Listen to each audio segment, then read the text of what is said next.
đây mình có hai từ đập luôn mình phải có không có cầu luôn thằng tức cầu giờ nó gì này quỳ sợ số mình người thì cái sợ buồn số mình đầu ấy phải rất là thay số mất tôn làm kết bông dên bông mặc bây giờ khổ dễ làm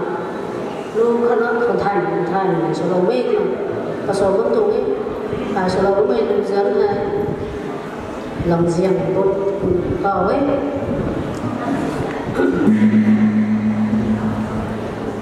làm riêng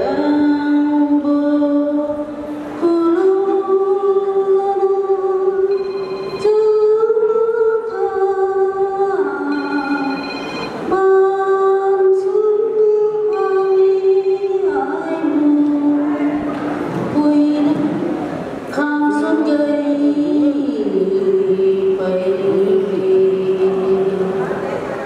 cho kênh Ghiền Mì Gõ để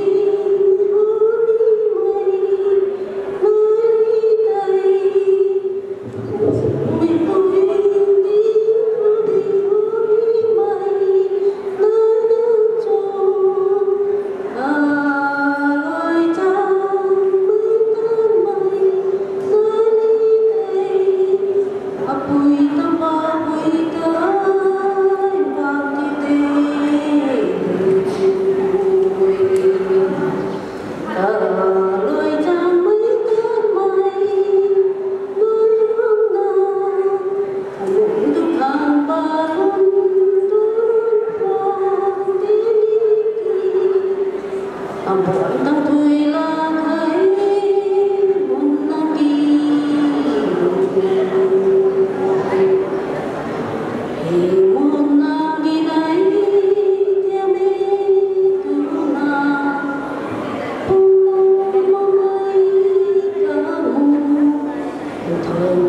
hấp dẫn.